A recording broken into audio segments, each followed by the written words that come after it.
Redes sociais, Jair Bolsonaro não falou sobre a delação de Mauro Cid, mas se manifestou sobre a denúncia da Procuradoria-Geral da República. Afirmou que as acusações feitas contra ele são vagas e fabricadas e que o mundo sabe o que se passa hoje no Brasil. Em Brasília, o presidente Lula também falou sobre esse assunto. João Pedro Melo está conosco ao vivo, vai trazer um pouco mais das reações, repercussões sobre a divulgação dessa delação. JP, bom dia para você.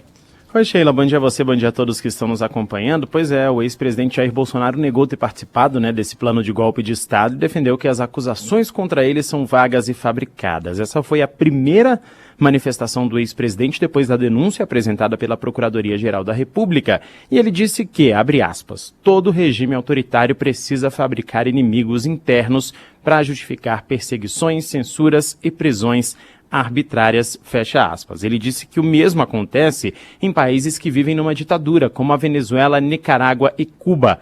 O ex-mandatário conclui a publicação dizendo que seguirá fazendo a própria parte para que o mundo saiba o que se passa no Brasil. Ele é apontado como suposto alvo nesse plano golpista, suposto, na verdade, alvo de assassinato no plano golpista. O presidente Lula se manifestou ontem pela primeira vez sobre a denúncia da PGR, ele que seria assassinado, defendeu o direito à defesa dos acusados até que se prove o contrário.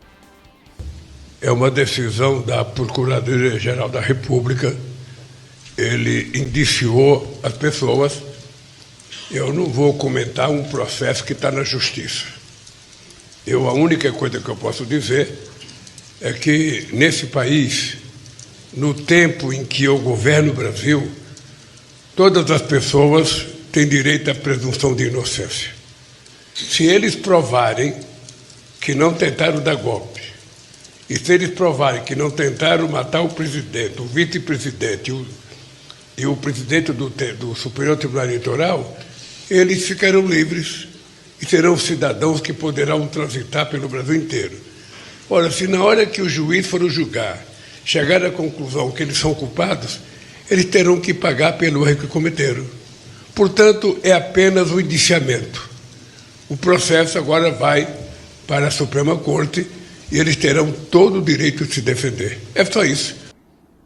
Bom, como disse o presidente Lula, os alvos eram ele, Geraldo Alckmin e o ministro Alexandre de Moraes do Supremo Tribunal Federal.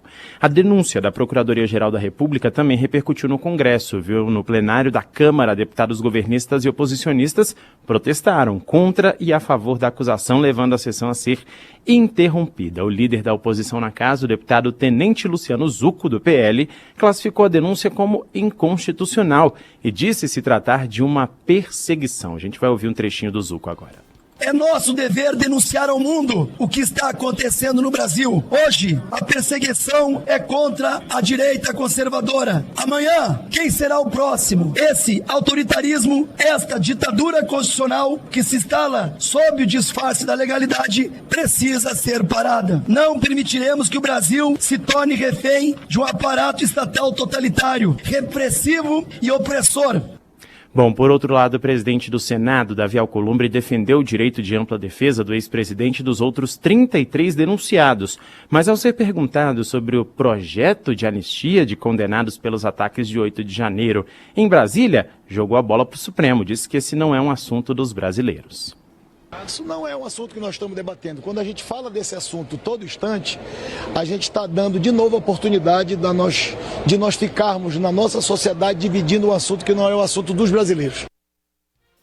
Bom, a pauta da anistia é uma das estratégias articuladas pela oposição para beneficiar o ex-presidente. O projeto, porém, está parado na Comissão de Constituição e Justiça da Câmara, não tem data para votação até o momento, mas caso essa proposta não reúna votos suficientes, uma outra alternativa é desidratar a lei da ficha limpa. E essa desidratação pode diminuir o prazo da inelegibilidade, que hoje é de 8 anos, pode chegar a 2 anos. A ideia vai beneficiar Bolsonaro, que está inelegível até 2030. Ele foi condenado por abuso de poder e uso indevido dos meios de comunicação lá nas eleições de 2022, quando se reuniu com embaixadores e também utilizou um o evento do 7 de setembro, né, como uma espécie de palanque.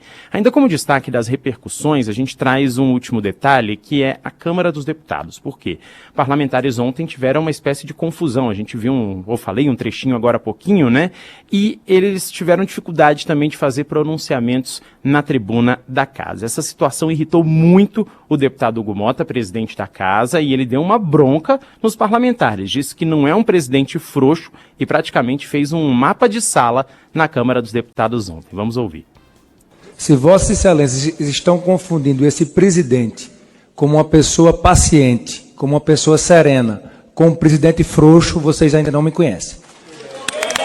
Ou esse plenário se dignifica de estar aqui representando o povo brasileiro, ou nós não merecemos estar aqui. Aqui não é o jardim da infância, nem muito menos um lugar